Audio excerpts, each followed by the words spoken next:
In 1989, America lost its mind over bats. Well, a Batman to be precise. The original Batman, no, not that original, made in the ballpark of something like 800 or 900 katrillion bazillion dollars, give or take a bazillion or two. It was so successful that they decided to offer the scarecrow who made a wish to be a real boy, director Tim Burton, the option to make any Batman movie he wanted. Go ahead, Tim, we give you complete carte blanche to make any Batman movie you want. Are you sure? Yeah, we trust you. I'm not really sure you should. The last movie made more profit than some small countries. What could go wrong? Then Tim made a movie about a hideously deformed infant left to die, planning to murder children years later while puking bile and fighting an angry, emotional, despondent hero, all the while working with some of the most depraved politicians and circus freaks you have ever seen. Needless to say, Warner Brothers weren't thrilled. But it was McDonald's deciding that they didn't want to market their toys of deformed aquatic orphan child murderers who barf septic tank iced tea in their Happy Meals. So for the third film, they decided to go a different route. A more colorful, happy-go-lucky, stupid route full of nipples, one-liners, butts, over-the-top performances, codpieces, and more nipples. Nothing in this ecstasy-riddled 80s nightclub of a film makes any sense. And one thing that's bothered me, more than anything else, is Two-Face's hatred of Batman and his villainous relationship with Riddler. Harvey Dent, once Gotham's district attorney. So is this how one of Batman's greatest villains gets his origin story told? Through background television exposition? Isn't the only really cool thing about Harvey Dent his backstory? I mean, after that, isn't he just some weirdo who doesn't realize he can change his clothes and ran out of face salve? Was horribly scarred by underworld kingpin Boss Maroney. How did he sneak that in there? I mean, I know he has more folds than the average man, but come on, where was he hiding that? Although Batman tried to save him. So Batman was just there in the daytime? Was he just in the audience? Is this what he does with his free time? I come down to the courthouse so I can see all the court cases and make sure the injustice pays the price. This coffee is terrible. Dent's left brain damage transformed him into a violent criminal. I mean, wait, what? How does that even remotely make sense? I mean, how does acid turn you crazy when it hits your face? I mean, for a movie that is so meticulously focused on accuracy and reason, I mean, this just doesn't play well for me. Who blames Batman? Wayne Manor. Who has vowed to destroy the Dark Knight. Isn't he also the only one that made any attempt to save you? Maybe you should be throwing safes and helicopters at everybody else who's not named Batman. We join Doubleface, who pouts at his compound with his lady friends. He's very disgruntled about the fact that he's not been able to kill the Bat. At this point in the movie, I think it's been about 67 attempts. Who would have thought that a 60-some-year-old district attorney in an outfit he hasn't changed in years with half of his face horribly burnt off would not make the most spry villain for Batman? Don't worry, baby. You'll kill him soon. So does he just have some base bitches? I mean, what part of this unhinged, demented district attorney do they find attractive? I do feel better for Sugar over Spice, though, because she gets to hang out on the side of him that doesn't smell like coffin and has access to his credit cards. What's the deal with the artwork in the back, by the way? Did they bring a designer in who was like, we'll put some throw pillows down here, and then we'll put some furniture over here, and I thought right back here we can make a giant mural of your horribly disfigured face. Besides, I made your favorite tonight. Sparkling champagne and yummy poached salmon with little itty-bitty quail eggs and a creamy, dreamy lemon souffle. Where's the kitchen in this place? And by the way, did Sugar go to culinary school, or did she just pick this up as a hobby being locked in Harvey's industrial love prison? No, I made your favorite.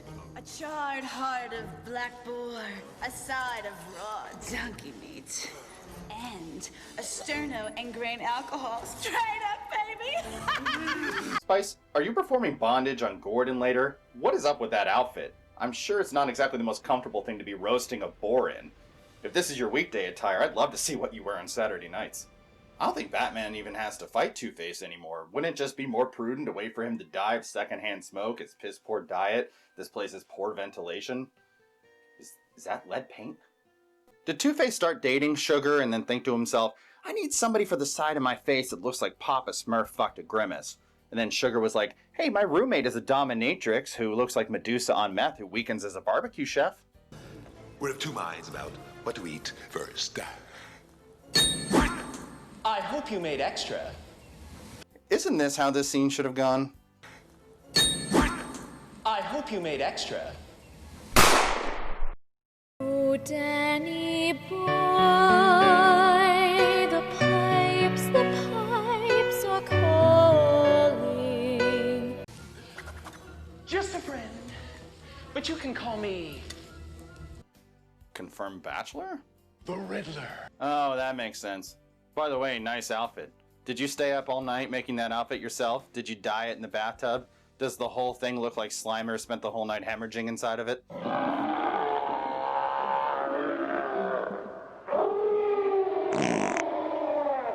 By the way, Eddie, did you think if you didn't put question marks all over the outfit, we wouldn't get your gimmick? By the way, did you take that jacket off of that weird Wario-esque Zoltar machine you have inside of your apartment for some reason? And when you took it off, did it have big, round, juicy nips like everything else in this movie? It's the nips, right? Chicks love the nips. But then if I talked, what would keep you from slaying me, oh segregated one? By the way, that's never gonna heal if you don't stop picking. Two-Face, wouldn't a quick shot to the dick get him talking pretty quickly? All that red and green together would look like Christmas came early at Two-Face's house. Where did Riddler get all this new confidence in ennui? You know, I guess it's like what my mom and Buffalo Bill always said. Thick skin and a new outfit can make a new you.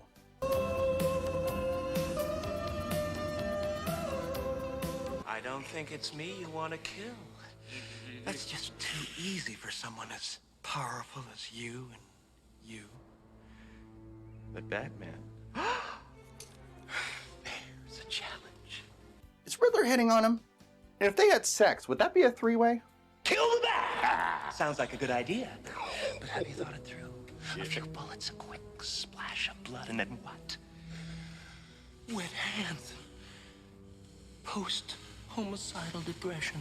Do you really think that Two-Face would be sad? I think he'd be fucking ecstatic. He would never stop masturbating. Actually, he'd probably have his two lady friends just give him hand jobs, one after the other. Sugar would use a bunch of nice essential oils warmed up nicely, you know, for a pleasurable experience. And Old Spice would just use a raw dog chapped hand that a Minnesota mailman would be proud of. Why not humiliate him first? Expose his frailties. And then when he is at his weakest, crush him! Why does Riddler give one iota about Batman? His beef was with Bruce Wayne, and at this point in the movie, he doesn't know that Batman is Bruce Wayne. Is he just such a great, brilliant criminal mind that he was able to find the script to the movie? I simply love what you've done with this place. Heavy metal meets house and garden. Does calling out your own bad filmmaking justify it, though? It's so dark and gothic and disgustingly decadent. Why are they coming over to him? Like, hi, I'm an eccentric weirdo who looks like a confused Peter Pan. Come over here after I made guttural noises at you because I want to put Marvin the Martian's dildo to your forehead. This is the point. An immersion blender from the Matrix?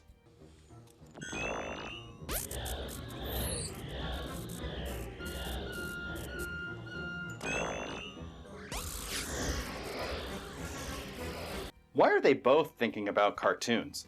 I'm starting to get a sense of the kind of women that Two-Face is into. Beautiful, subservient, with the mental capacity of a 6-year-old. Two-Face could actually have a great career creating boy bands. This is how I found you. Let me demonstrate. How does that make any goddamn sense? I mean, you just had to attach that thing to his forehead to read his thoughts. Well, maybe the movie will explain it in a little bit more detail. This is my brain on the box. Does anybody else feel like a fried egg? Nope. Here's the bargain. You will help me steal production capital so I can put a box on every TV in town. Why does Riddler need money? The guy already has the invention of the century. Doesn't he just need to get a patent and get his ass on Shark Tank? I'll give you the $400,000. I want 37%. Oh. That's not gonna be good for me. You're dead to me, and you are, because I'm out. Why can't I kill you? I will help you solve the greatest riddle of all, the mother of all riddles. Who is Batman? It's Bruce. It's Bruce Wayne. It's so obviously Bruce Wayne. Doesn't anybody else notice when the bat signal comes on in the sky, he all of a sudden has to have diarrhea and never comes back? Excuse me for a second. I need to have water come out of my butthole. You'll never see me for the rest of the night. That has to be true. I mean, who would lie about that? Hey, the bat signal. You have broken into our hideout. I never understood that in these kind of movies. Like, how does he have electricity, running water, heat? Does he have monthly bills that come in? And if so, how come they can't catch him? And what if the water heater explodes? They have to have somebody come in like, hey, I'm here to fix a water heater for a Mr. Face. Oh, it doesn't look like he's here. Hey, chick from Firestarter and a chick who looks like she likes to start fires. Would you come over here and sign for this? Could you quit poaching those eggs? Sign for me? Heads, we accept, and tails, we blow your damn head off.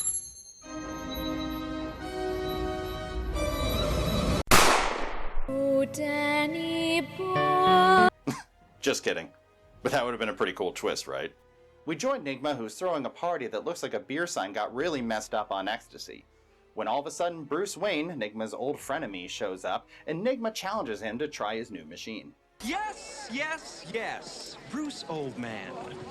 The press were just wondering what it feels like to be outsold, outclassed, outquaffed, and generally outdone in every way. Hello, Edward. Congratulations.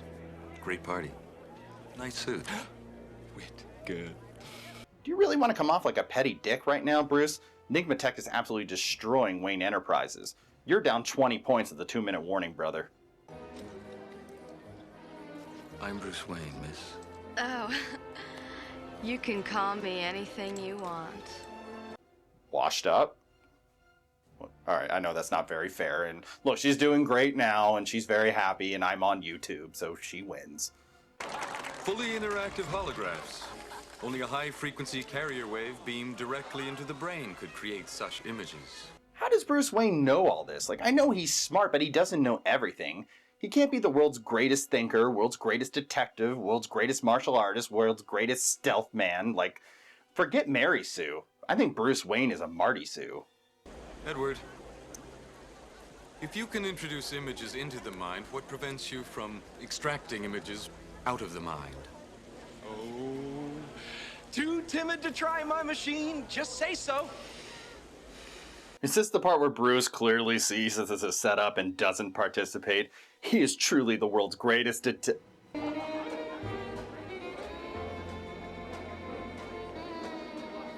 God damn it.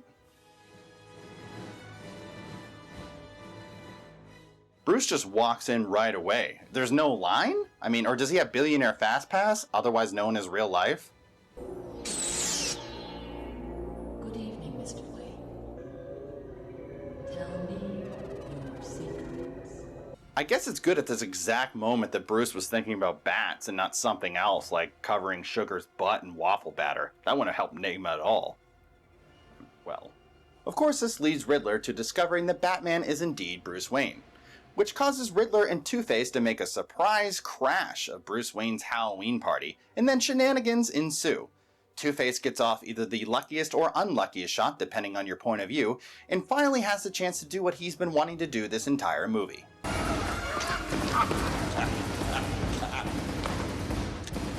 No! Don't Kill him.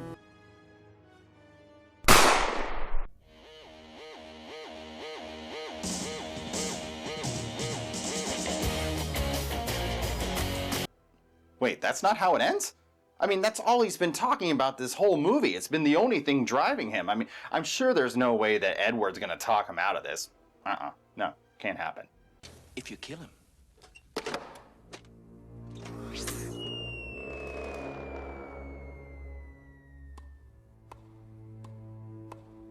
You won't learn nothing.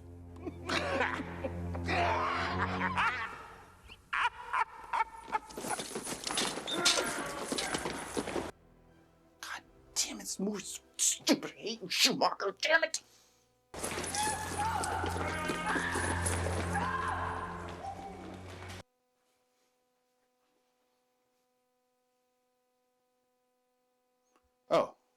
Oh, good, you're still here. All right. Compose myself. Let's continue this.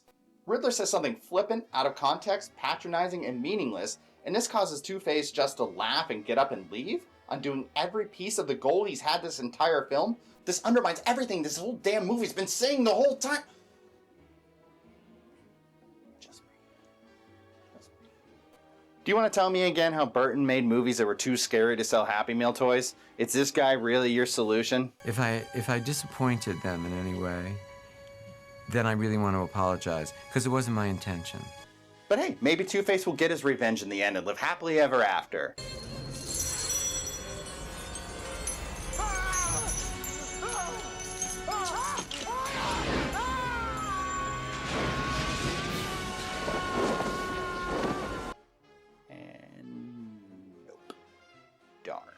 By the way, I think Alfred is going to have to clean those stains out of the bottom part of Robin's suit. Did you see that look on the boy Wonder's face when another man fell to his painful, agonizing death? Of the first 4 Batman movies, it could be said that the first one was the good one, the second one was the dark, offbeat one, the fourth one was the abysmal one, and Batman Forever is the dumb one. I know a movie about a criminal in an animal costume beating up a deformed politician and a man who likes question marks is going to have some plot gaps. But a movie that undermines its main villain's purpose is next level stupid. What a vapid movie obsessed only with visual images. We never saw this oversimplification before.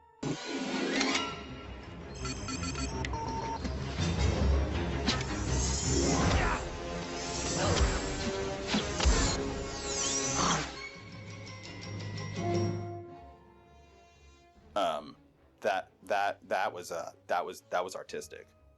Freak.